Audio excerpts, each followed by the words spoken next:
ये कहानी एक छोटी सी लड़की की है जो अपने छोटे भाई का ख्याल रखते रखते थक चुकी थी। गर्मी इतनी ज़्यादा थी कि दिन भर मेहनत करने के बाद उसके पास बस इतनी ताकत बची थी कि अपने भाई को एक दफ़ा फिर से संभाल सके। इसकी आंखों में आंसू और दिल में अपनों को खोने का गम था। घर में माँ बाप के ना होने का बोझ उसके नाजुक कंधों पर था। हर दिन हर रात ये लड़की अपने भाई की देखभाल में लगी रहती थी, लेकिन दिल के किसी कोने में वो खुद भी संभलने के लिए किसी का इंतजार कर रही थी। एक रात जब दिन भर की थकन से लड़की और उसका भाई एक पुराने दरख्त के नीचे आराम कर रहे थे, तभी अचानक इस लड़की ने एक अजीब सी हंसी सुनी। वो हंसी एक छोटी बच्ची की थी जो अंधेरे में कहीं से आ रही थी।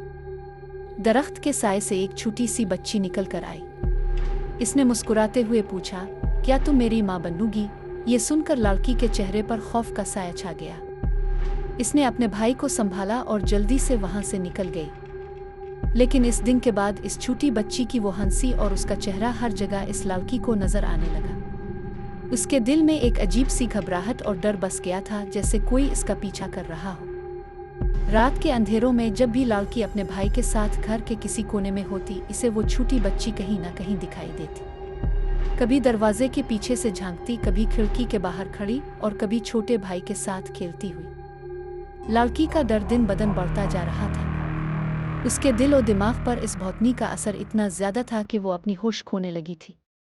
हर रात इस छोटी बच्ची का चेहरा और उसकी हंसी लड़की को दीवाना करने लगी थी।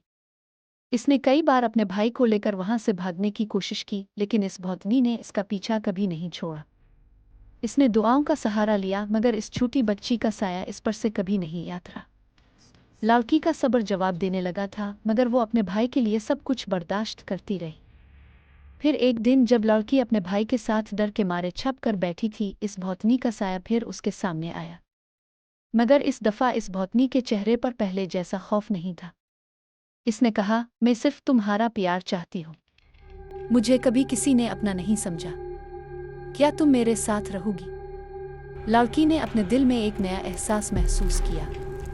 इसने अपने भाई को संभालते हुए कहा, अगर तुम मेरे साथ रहना चाहती हो तो ठीक है, मगर तुम्हें मुझे और मेरे भाई को कभी नहीं डराना होगा। इस भौतनी ने अपना सर झुका दिया और उसके बाद से वो लड़की और उसका भाई कभी अकेले नहीं रहे। आज भी लोग कहते हैं कि रात के अंधेरे में पुराने दरख्तों के नीचे नहीं बैठना चाहिए, क्योंकि कोई अनजाना आपका पीछा कर सकता है।